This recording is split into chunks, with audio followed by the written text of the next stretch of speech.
అనపర్తిలో YCP TDP నేతల సవాళ్లతో ఉద్రిక్త వాతావరణం నెలకొంది. మాజీ ఎమ్మెల్యేల మధ్య సవాళ్లు ఉద్రిక్తతకు దారితీశాయి.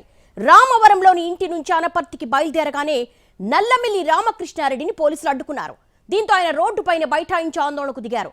ఆ తర్వాత మాజీ ఎమ్మెల్యేను అదుపులోకి తీసుకునే క్రమంలో టీడీపీ కార్యకర్తలు ఆందోళనకు దిగడంతో తోపులాట జరిగింది. పోలీసు వాహనం అద్దాలను పగలకొట్టారు టీడీపీ కార్యకర్తలు.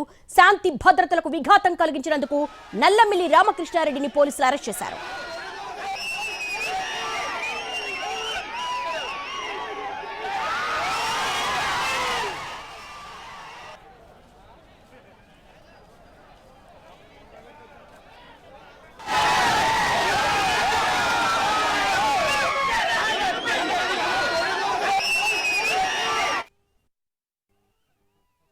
అనపర్తి నియోజకవర్గంలోని ఎమ్మెల్యే సత్తి సూర్యనారాయణ రెడ్డి అలాగే టీడీపీ మాజీ ఎమ్మెల్యే నల్లమిల్లి రామకృష్ణారెడ్డి మధ్యన ఈరోజు అవినీతిపై బహిరంగ చర్చ అనేది యుద్ధ వాతావరణం కల్పించింది. ఇద్దరు కూడా రణరంగాన్ని సృష్టించడం జరిగింది. ఒక పక్కన పోలీసులు ఇద్దరిని అడ్డుకోవడానికి ప్రయత్నించినప్పటికీ కూడా ఇరువురు కూడా చర్చకు బహిరంగ చర్చకు మేము సిద్ధం అంటూ కూడా ఇద్దరు కూడా ముందుకు రావడం కూడా జరిగింది. రామవరంలోని ఇంటిలో నుంచి బయటికి రాకుండా పోలీసులు నల్లమిల్లి రామకృష్ణారెడ్డిని అడ్డుకోవడం జరిగింది. మొదటగా ఆయన ఇక్కడ నుంచి బయలుదేరి టీడీపీ శ్రేణులతో కలిసి దూసుకుంటూ ముందుకు సాగి రావడం జరిగింది. బారికెట్లను ఏర్పాటు చేసి పోలీసులు అడ్డగించడానికి ప్రయత్నించినప్పటికీ కూడా వాళ్ళంతా ముందుకు ఇంకా దూసుకుని రావడం జరిగింది. అయితే చివరికి నల్లమిల్లి రామకృష్ణారెడ్డిని పోలీసులు అరెస్ట్ చేయడంతో ఇక్కడ వివాదం సద్దుమణిగింది. అయితే ఉదయం 11 గంటలకి నేను అనపర్తికి వస్తాను, అవినీతిపై బహిరంగ చర్చకు నేను సిద్ధం, అవినీతి మీద చర్చిద్దాం, బహిరంగ సభలో చర్చిద్దాం అని చెప్పేసి నల్లమిల్లి రామకృష్ణారెడ్డి చేసిన సవాలుకు అక్కడ ఎమ్మెల్యే కూడా బహిరంగ చర్చకు సంబంధించి అక్కడ ఏర్పాట్లు చేసుకోవడం జరిగింది.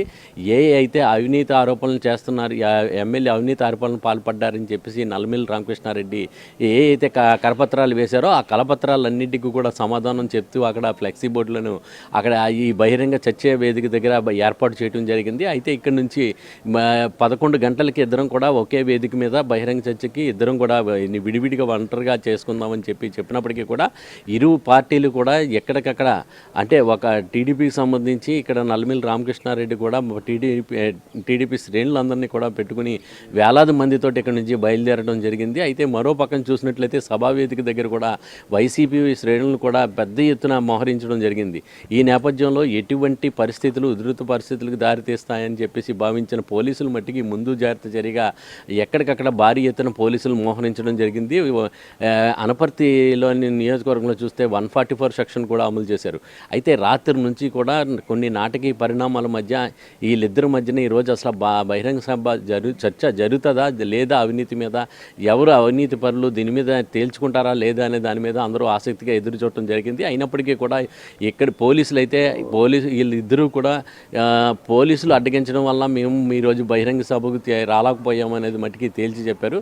అయితే అవినీతి మీద బహిరంగ సభ జరగపోయినప్పటికీ కూడా అయితే ఒక యుద్ధ వాతావరణాన్ని అయితే మట్టికి తలపించడం జరిగింది. ఒక పక్కన నల్లమిల్లి రామకృష్ణారెడ్డి తన రామవరంలో ఉన్న తన ఇంటి నుంచి అనపర్తి అంటూ టీడీపీ శ్రేణులతోటి వేలాది మందితోటి బయటికి వచ్చిన పరిస్థితుల నేపథ్యంలో పోలీసులు పలు చోట్ల బారికేడ్లను ఏర్పాటు చేశారు. కొన్ని చోట్ల బారికేడ్లను కూడా తిరగవేసి టీడీపీ శ్రేణులు అంతా ముందుకి వెళ్ళటం జరిగింది. అలాగే పోలీసులకు సంబంధించిన ఒక రామకృష్ణారెడ్డిని అరెస్ట్ చేసి జీపులో తీసుకుని వెళ్తున్న సమయంలో ఆ జీపు అద్దాలు పగలగొట్టడంతో పాటు అలాగే పోలీసుల మీద కూడా దాడి చేశారని చెప్పి డిఎస్పీ అంబికా ప్రసాద్ కూడా చెప్పడం జరిగింది. అయితే ఈ నేపథ్యంలో చూసినట్లయితే కొద్దిగా చాలా ఉద్రిక్త పరిస్థితులు నెలకొనడం జరిగింది.